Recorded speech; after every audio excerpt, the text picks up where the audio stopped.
இது என்னன்னு பார்க்குறீங்களாங்க? இதான் நம்ம முள்ளங்கி வாங்குவோம்ல, அந்த முள்ளங்கி வாங்கும்போது அது மேலே இருக்கக்கூடிய அந்த கீரையும் 4, 5 முள்ளங்கியும் அதோட அரிஞ்சு வச்சுக்கிட்டேன். சின்ன வெங்காயம் அரிஞ்சுக்கிட்டேன். இது அப்படியே நம்ம கீரை பொரியல் பண்ணுவோம் இல்லையா, தண்டுக்கீரை பொரியல், தேங்காய்லாம் போட்டு அது மாதிரி பொரியல் பண்ணி சாப்பிட்டோன்னா சுகர் பேஷண்ட்டுக்கு ரொம்ப நல்லது. அடிக்கடி வந்துட்டு அந்த மயக்கம், ஒரு சிறு மயக்கம் இருக்கவங்க, அப்புறம் வந்து நீர் சத்து உடம்புல இல்லாதவங்களுக்கு எல்லாத்துக்குமே நல்லது இந்த கீரை.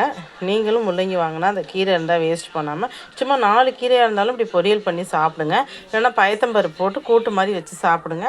இது ஒரு நல்ல பயனுள்ள வீடியோங்க. முள்ளங்கி வந்துட்டு என்னெல்லாம் செய்யலாம்னா, முள்ளங்கி வந்து சாம்பார் வைக்கலாம், முள்ளங்கி ஜூஸ் பண்ணி சாப்பிட்லாம், முள்ளங்கி கூட்டு வைக்கலாம், முள்ளங்கி பொரியல் பண்ணலாம், முள்ளங்கியில் வந்துட்டு சட்னி பண்ணலாம். பச்சை மிளகா, முள்ளங்கி, உப்பு, புளி, சின்ன வெங்காயம், 2 உளுந்து வறுத்து வச்சு 2 மல்லித்தலை வச்சு முள்ளங்கி சட்னி பண்ணலாம். நீங்களும் உங்கள் வீட்டில் ட்ரை பண்ணி பாருங்கள். எனக்கு முள்ளங்கி பச்சை வாடை பிடிக்காதுங்கிறவங்க முள்ளங்கியை வதக்கிட்டு ட்ரை பண்ணி பாருங்கள். நெக்ஸ்ட்டு நல்ல வீடியோவோட நான் உங்களை மீட் பண்ணுறேங்க. இது மாதிரி பயனுள்ள வீடியோவை பார்ப்போங்க. பாய்.